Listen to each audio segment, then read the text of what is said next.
आज भारतीय राष्ट्रीय कांग्रेस के 2024 के लोकसभा चुनाव का घोषणा पत्र जारी किया जा रहा है। इस मौके पर मैं आप सभी का स्वागत करते हुए जनभागीदारी और संपर्क के बाद हमारा घोषणा पत्र बना है। हमारा ये घोषणा पत्र देश के राजनीतिक इतिहास में न्याय के दस्तावेज के रूप में याद किया जाएगा। राहुल जी के नेतृत्व में चली भारत जोड़ो न्याय यात्रा में 5 पिलर्स पर ध्यान केंद्रित किया गया था। यात्रा के दौरान युवा न्याय, किसान न्याय, नारी न्याय, श्रमिक न्याय और हिस्सेदारी न्याय की घोषणा की गई थी। जहाँ कहीं भी हम गए इन न्याय की बात हमने करी थी और इसकी गारंटी भी हमने दी है। इन 5 पिलर्स में से 25 गारंटी निकलते हैं। हर 25 गारंटी ने किसी ना किसी को लाभ मिलने का इसके अंतर्गत यहाँ पर हमारे मैनिफेस्टो में भी है और इसके लिए जो हम पहले से ही करते हुए आए हैं वो भी हमने इसका उल्लेख किया है। मैं कुछ बातें आपके सामने रखना चाहता हूँ। खासकर युवा न्याय के तहत हर शिक्षित युवा की पहली नौकरी अप्रेंटिसशिप के साथ पक्की हो जाए, ऐसी एक गारंटी हम दे रहे हैं। और उसके लिए हम 1 लाख रुपए, उसके लिए हम एक अप्रेंटिसशिप कोर्स करने वालों को खर्च करेंगे और इससे ये फायदा होगा, किसी ना किसी जगह उसको पक्की नौकरी मिलेगी, क्योंकि ये स्किल डेवलपमेंट के तहत और बहुत से इंडस्ट्रीज में इनको काम मिलेगा। नारी न्याय के तहत गरीब परिवार की महिला को सालाना 1 लाख की मदद देंगे। कोई तालियां नहीं बजा रहे, क्या बात है। गरीब परिवार की महिला को सालाना 1 लाख की मदद देंगे और किसान न्याय के तहत किसानों की कर्ज माफी और एमएस की कानून की गारंटी भी हम देंगे। और श्रमिक न्याय, इसके तहत मनरेगा में भी 400 रुपए, ये न्यूनतम कम से कम 400 रुपए मजदूरी दिया जाएगा। हिस्सेदारी न्याय में सामाजिक आर्थिक समानता के लिए हर व्यक्ति और हर वर्ग की गिनती या जातीय जनगणना होगी, जिससे सबको फायदा होगा।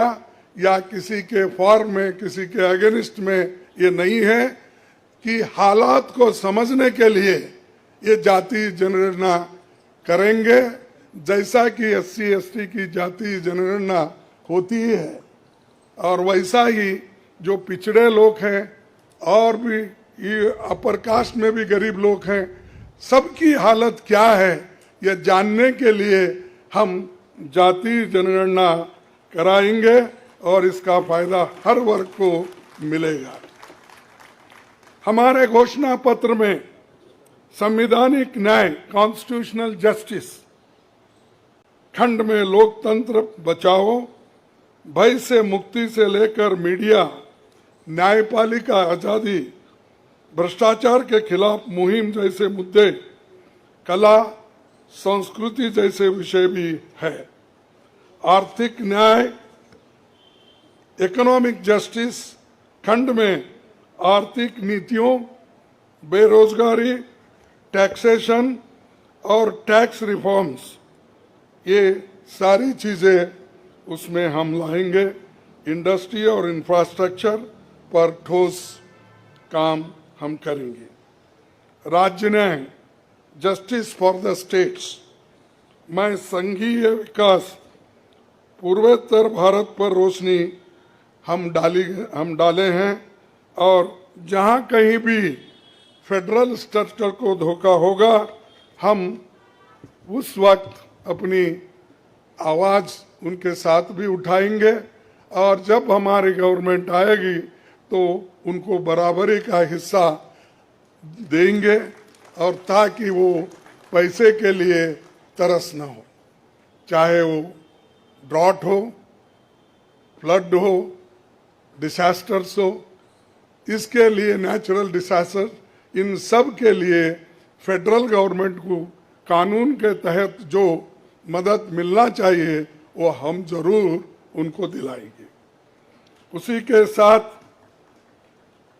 देश की प्रतीक्षा और आंतरिक सुरक्षा के महत्व को ध्यान में रखकर रक्षा न्याय की भी खंड है, जिसमें विदेश नीति भी है और विदेश नीति हमारी अब तक सफल हुई है और उसी नीति पे अगर ये लोग काम करते थे और ठीक ढंग से चलते थे और बहुत से मुश्किल हमको आज जो आ रहे हैं वो कभी नहीं आते थे।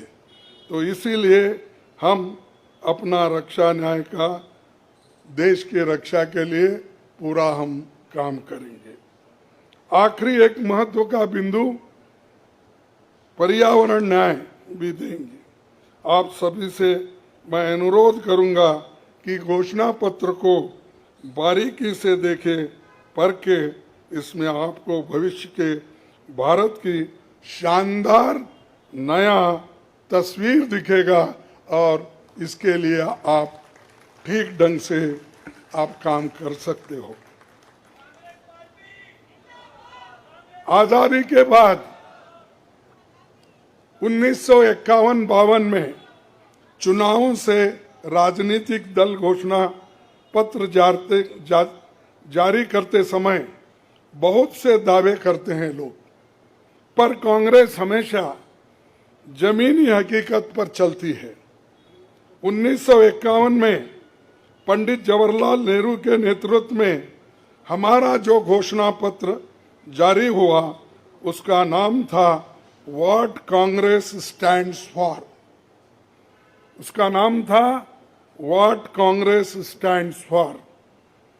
पहले घोषणा पत्र को लेकर ये टिप्पणी की गई थी, no exaggerated claims were made, no ambitious plans to entice public or deceive the electorate had been placed before them. A realistic view of what was capable of achievement and implementation alone was presented. ये पंडित जवाहरलाल नेहरू जी के जमाने में घोषणा पत्र दी थी जो realistic है, जो ग्राउंड लेवल पे हम कर सकते हैं, उसी के बारे में उन्होंने बोला था। किसी को फंसाने के लिए नहीं, झूठ बोलने के लिए नहीं, हम जो भी कहते हैं वो करके दिखाते हैं, ये उनका कहना था और वही आज भी हम कर रहे हैं। जो कर सकते हैं वही हम इसमें घोषणा पत्र में लिखे हैं और बहुत से हमारे विद्वानों से भी हम बात किए हैं कि इसमें क्या कर सकते क्या नहीं कर सकते, उनके सलाह के मुताबिक ही आज हमने ये सारी चीजें आपके सामने रखे हैं। ये हमारा 139 ईयर्स साल का शानदार इतिहास है। ये देश के सामाजिक आर्थिक विकास की गति को बहुत तेज करेगा। किसानों, मजदूरों और महिलाओं, युवाओं, गरीबों, वंचित तबकों के विकास के जो बंद दरवाजे हम खोलेंगे, क्योंकि ये मोदी सरकार में ये सारे दरवाजे गरीबों के लिए, महिलाओं के लिए, युवाओं के लिए बंद है। हम जब सत्ता में आएंगे ये दरवाजे सब हम गरीबों के लिए खोल देंगे, उनका विकास करेंगे, ये हमारी प्रतिज्ञा है।